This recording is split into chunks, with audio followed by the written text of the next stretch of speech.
Yo, what is up everyone? Back here with another video. Today we're going to be talking about the basically two teams that I have made for you guys to use for Battle Tower. Pretty much obviously there's a little more context on Battle Tower now.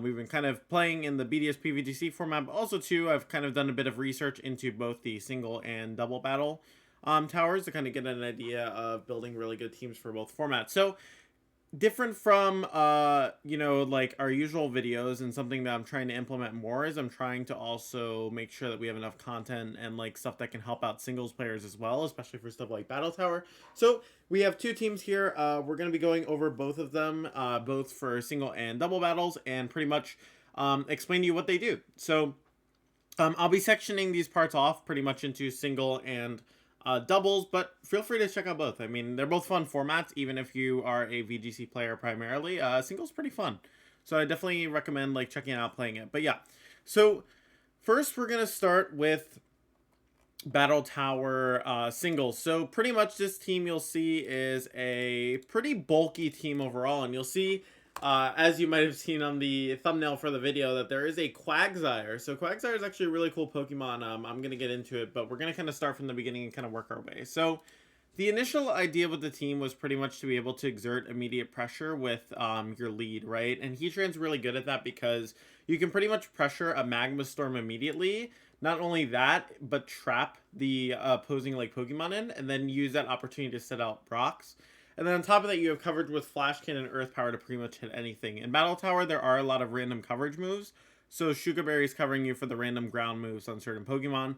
If you end up running into another Heatran, then you also have Earth Power to kind of beat it, because you're going to be taking it with the Shuka Berry, and you're kind of returning the KO with the Earth Power, right? So it's a pretty nice option. And that kind of went into the next choice for the team, which was actually Gliscor. So pretty much what I try and do with all my teams anyways is just try and keep them pretty balanced, right? So you have hazard setting, you have trapping with Heatran, and then with this slot you have a bulky pivot which kind of complements Heatran, right? Because Heatran is weak to ground moves and it's weak to water moves. Obviously for the water moves you're going to have to rely on other slots. However, specifically for the Heatran itself, you have a ground immune in Gliscor, right? And it has also the fighting weakness, which Gliscor is immune to, so, or not immune, but resists. So pretty much Gliscor is running the set of Earthquake, Substitute, Knockoff, and Roost. This set is pretty much just meant to be really disruptive and annoying, be able to spread damage, and also just kind of heal itself up. Now, one thing I want to make of note, you can substitute for Swords Dance. Swords Dance is also a pretty valid option, so you can kind of take that as you will. The pace will have Substitute on it, but Swords Dance is also a really good option. Substitute's just nice if like you're sitting in front of something for free, you can just kind of sub up. So the next Pokemon on the back, you could at least get like a knockoff on it or something. Roost is obviously really good in combination with Poison Heal and Toxic Orb, because you're just going to get a ton of recovery from the Poison Heal, and then on top of that you have Roost, so you're healing like 60 something percent per turn, right? So it's just a ton of damage healed off. Knockoff gives you really good utility to knock off certain items, and an Earthquake obviously is just a really strong stab move for Gliscor. You don't really need flying coverage move with Gliscor. I don't think the Hypercutter set's particularly amazing either. I think you're better off with the constant recovery along with Roost, and like kind of take advantage of Gliscor's bulk, right? And Gliscor is pretty decent defensive bulk, and on top of that, because you have HP investment, you're going to be taking the hits pretty well. I did put a lot into attack, main reason being I just want to make sure it wasn't too passive, and that pretty much ensures that. Now, Tangrowth is a really interesting choice on this team. The reason why I wanted to use Tangrowth on this team is because it gives you a pivot into pretty much any move, and you're able to go for a Giga Drain to deal with those water types.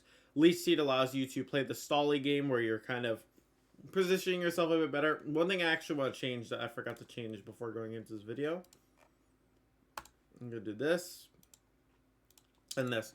We're going to be running, a Sassy Nature and Tangrowth. This just kind of lets you have extra bulk, and then you can just still go for stronger knockoffs. If you're running a negative attack nature, then obviously you'd be reducing your strength to your knockoff. So pretty much able to go for knockoff, able to go for Giga Drain, get that recovery. You have Regenerator and Citrus Berry as well, combined with Leech Seed and Protect, so you're pretty much able to just stall out whatever you want.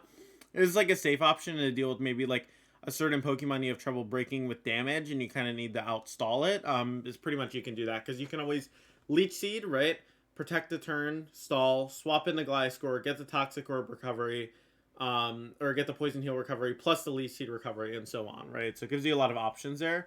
Specifically, this core is really strong and gives you a swap in. Now, here is what's it called, the Gengar. So the Gengar set is pretty much meant to partner with the Scizor. So pretty much what you do with the Scizor is, because you have a slower U-turn, you click U-turn, like turn 1 if like that's your lead, or if you lead something else, obviously it depends.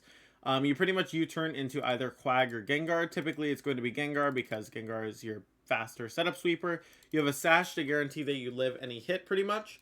You can immediately go for a Nasty Plot and then just kind of spam whatever damage move you have. Energy Ball is the coverage of choice on Gengar because it lets you hit stuff like Gastron on other ground types.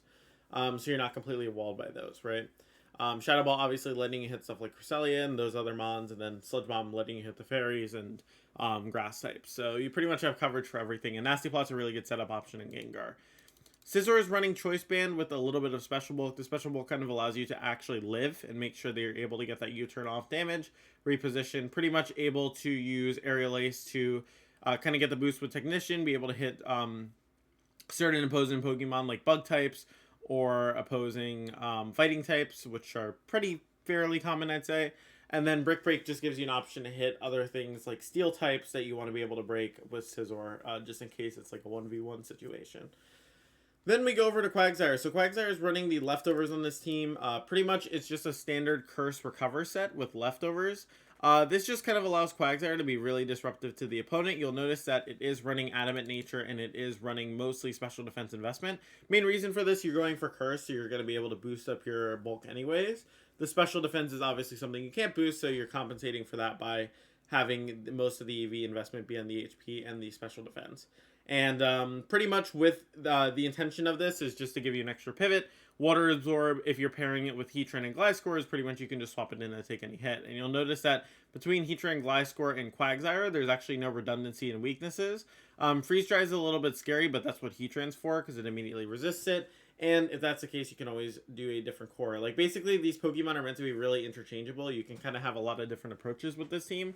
You can potentially go for a U-turn into a sweeper, or something that has a good advantage, or into something bulkier and constantly pivot in and out to get recovery, stuff like that. You have a lot of good options. Like you have the Fire, Water, Grass core here. You have this. You basically have two steel types that work really well together with Flash Fire, and it's just a ton of cool combinations. These are all really strong Pokemon in their own right, so that's pretty much the main idea with the team. The paste actually will be here in front. I'll also have both pastes in the description anyways, but if you guys would like a visual to actually look at it, this is the team right here.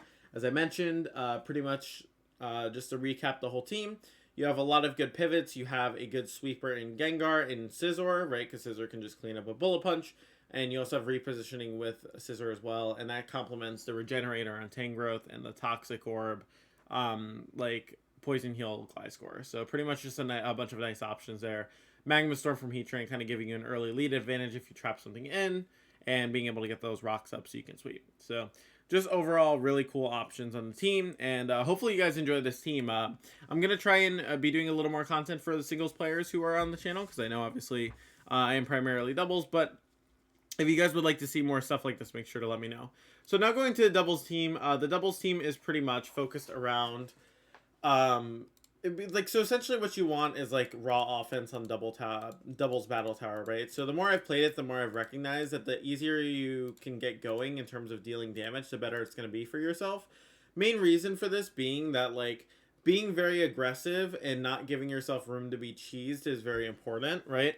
And pretty much being able to exert that offense immediately is really important, right? And like by running certain sets, like some AI on the battle tower can't deal with certain things because they just don't like it's not a person, right? A person can't realize sometimes, like a person can realize what you're going for sometimes, whereas the battle tower are more so programmed to like click super effective move or prioritize this Pokemon with a double up because it's going to die this turn. So you have that advantage over the AI. But anyways, basically this team is meant to give you a lot of just kind of explosive leads that you can take advantage of, along with a couple of defensive options. So Pelipper Ludicolo is going to be your main form of offense. You don't necessarily have to lead these all the time for like your streaks, right? You can always keep them in the back as a clean setup mode, but typically they're really nice to get things going. You can kind of just lead them, deal a bunch of damage early, and then get in your back sweepers and just kind of run through the rest of the team.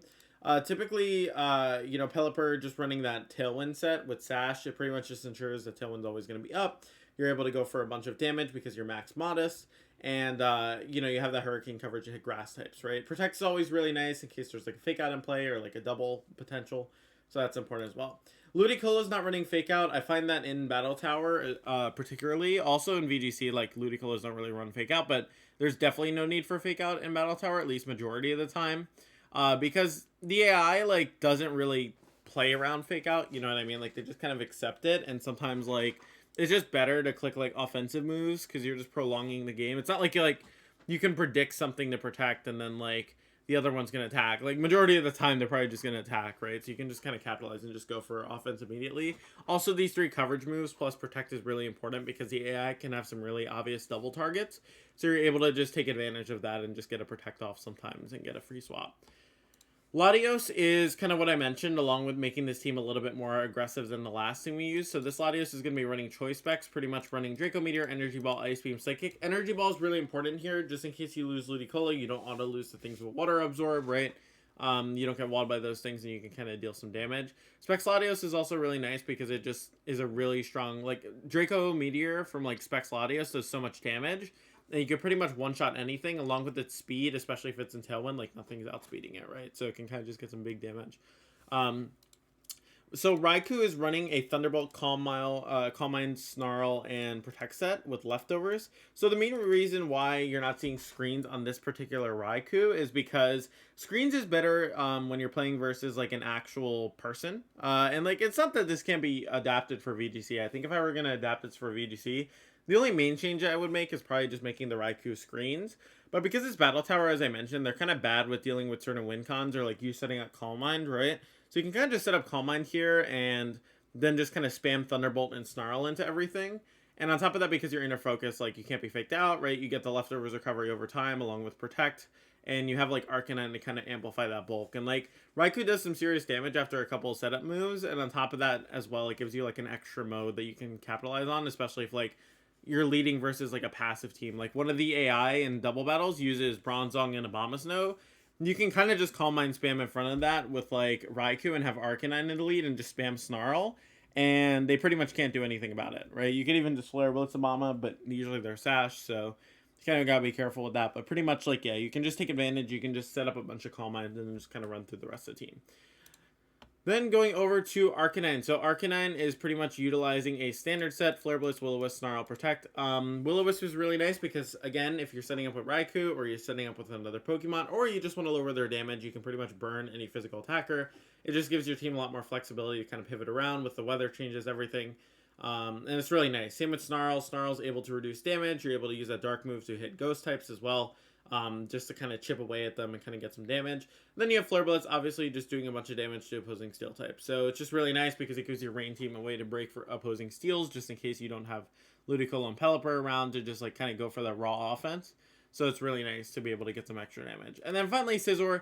Scizor's just running Metal Coat, X-Scissor, Bullet Punch, Swords Dance, and Protect. Pretty much just able to go for offense immediately once you get the Swords Dance off and just go for bullet punches if you need to pick something up. The main reason why I'm not running something like Akaberry or Lum on this team is because typically Battle Tower tends to favor immediate damage or like kind of cheesing you. So like as I mentioned with like being able to exert as much offense as possible, this is really nice because you're relying not as much on like setting Swords Dance twice, whereas you can like set it once and then like a KO a bunch of things with Bullet Punch, right?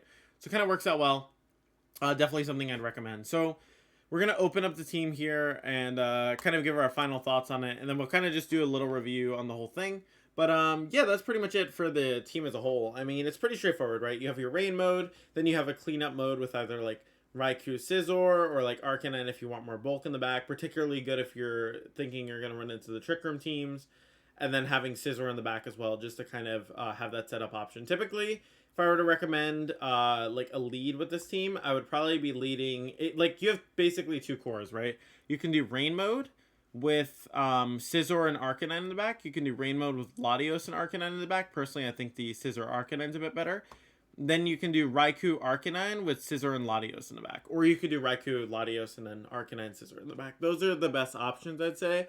I personally like having the rain mode somewhere on the team majority of the time just because there is like some matchups in Battle Tower where it's like Trick Room team and the Trick Room team specifically has Torkoal on it, so you're kind of able to like sit there and take the hits and like Snarl. That's why I particularly like it a little bit better to have like a Pelipper on the team, but it obviously depends on the certain situation, right? So just something to keep in mind.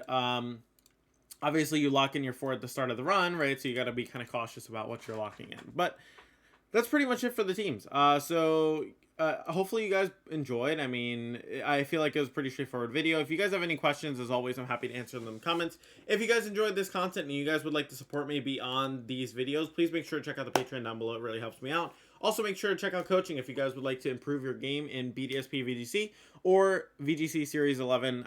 Make sure to let me know, and I will be happy to help you guys out. Once again, guys, thank you for all the support. Also, PSA, I do have, what's it called? Like kind of chance that I've been exposed to COVID. Sierra's pretty sick.